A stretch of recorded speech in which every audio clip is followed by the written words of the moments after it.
हैं? दुनिया में तो अनेक प्रकार के धर्म हैं। हम कौन से धर्म में हमने ज्यादा पार्ट बजाया है? हम किस कैटेगरी की आत्मा है?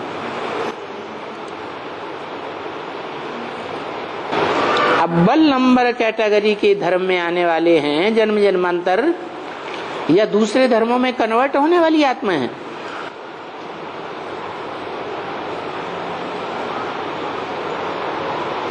अव्वल नंबर एक धर्म में आने वाले हैं, जन्म जन्मांतर, तो हम एक के बच्चे हैं, क्योंकि हमने किसी दूसरे को अपना बाप नहीं बनाया।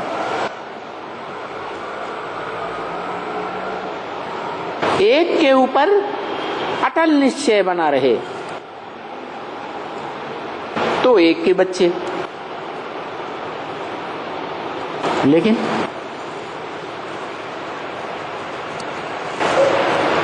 ड्रामा क्या कहता है? माया किसी को छोड़ती है? माया किसी को नहीं छोड़ती। भले अव्यक्त वाणी में बोल दिया माया तंग आ चुकी है, माया तुम बच्चों के योग बल के सामने थक चुकी है, हॉस्पिटलाइज हो चुकी है माया बेटी।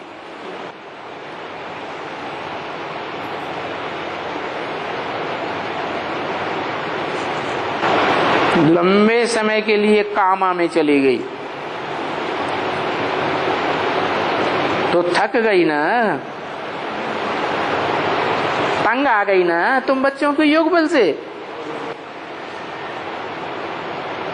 शरीर भी छोड़ देती है। फिर क्या करती है? सूक्ष्म शरीर धारण करने के बाद बुद्धि और ज्यादा तीखी हो जाती है, या बुद्धि भैंस बुद्धि बन जाती है? ज्यादा तीखी हो जाती है, क्योंकि स्थूल देह है और स्थूल देह की इंद्रियों का बंधन खत्म हो गया। एक सेकंड में वो आत्मा इस दुनिया में कहीं भी जा सकती है।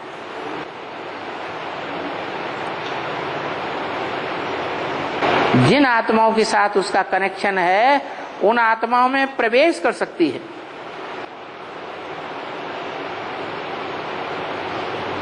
मान लो इस्लाम धर्म की आत्मा है,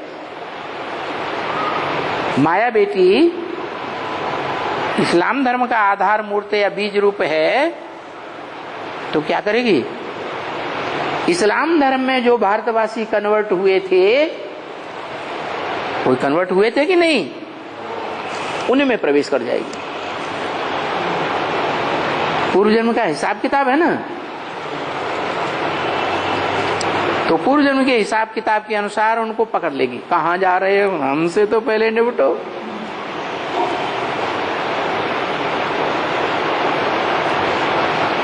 कोई किसी को ऑक्युपाई कर लेता है, पकड़ लेता है, अपने कंट्रोल में एक बार ले लिया तन से मन से, तो वो सहज छोड़ता है क्या?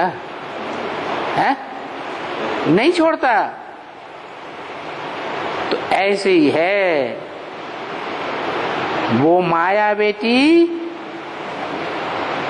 ब्रह्म वाक्य मुरली में बोला, किसी को छोड़ती नहीं है। भले बोल दिया तंग आ गई है, थक चुकी है, फिर भी शरीर छोड़ने के बाद, सूक्ष्म शरीर धारण करने के बाद युक्ति निकाल लेती है। क्या क्या युक्ति निकालती है? हाँ, माने क्या युक्ति? क्लियर करो। हाँ, जो प्रकृति है वो प्रकृतिपति से लड़ जाती है। प्रकृति है जगदम्बा और माया बड़ी तीखी बुद्धि है। वो जानती है कि ये जो मनुष्य सृष्टि रूपी परिवार है इस मनुष्य सृष्टि रूपी परिवार में जगत पिता और जगत माता, ये दो हस्तियां बड़ी पावरफुल हैं। जो मानवीय परिवार है इस सृष्टि में, उसमें माता पिता कौन है? जगत पिता और जगत माता। तो माया जानती है कि मायापति को तो मैं जीत नहीं पाऊंगी। क्या? मायापति को नहीं जीत पाऊंगी, लेकिन जगत माता को तो कंट्रोल कर सकती हूं। कर सकती है कि नहीं? तो जगत माता को कंट्रोल में ले लेती, हाथ मिला लेती, बुद्ध रूपी हाथ मिला लिया। और बुद्ध रूपी हाथ मिला करके वो बड़ी खुश होती है। कहती ये जितने भी पूंगरे हैं, बच्चे हैं, ये सब मेरे बच्चे हैं, बिल्ली के, माया बिल्ली के पूंगरे। इस दुनिया में अब महाविनाश की आग लगने वाली है। क्या मिसाल दिया?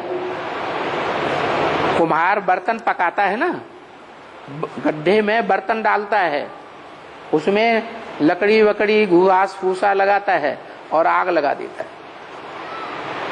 तो इस दुनिया में आग लगने वाली है। उनमें कहीं बिल्ली के पूंगड़े भी बैठे हुए हैं बर्तनों में। बहुत खुश होती है, सारे ही जल जाएंगे, सब मर जाएंगे।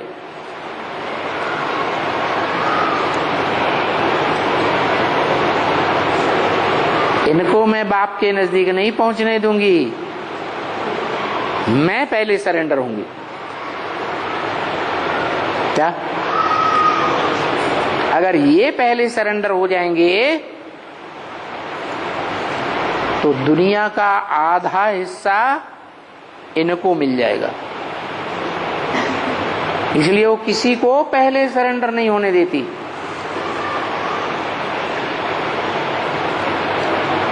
सबको अनिश्चय बुद्धि बनाती है। तो गीत बना दिए हैं गावड़े की माताओं ने, उनको कहां से टचिंग हो गई? माया नजरिया मारी गई रे, ब्रह्मा को मारी, विष्णु को मारी, शंकर की दाढ़ी हिलाई गई रे। ब्रह्मा और ब्रह्मा वत्सों को भी नजरिया मारी, विष्णु और विष्णु वत्सों को भी नजरिया मारी, लेकिन शंकर को मार नहीं पाई। लेकिन फिर भी क्या कर गई? दाढ़ी हिलाई गई। माने प्रकृति पति को कुछ नहीं बिगाड़ सकेगी, हैरान हैरान तो करेगी। इसका मतलब ये हुआ कि माया जिस प्रकृति रूपी जगदम्बा से हाथ मिलाती है, वो जगदम्बा राज करेगी खालसा।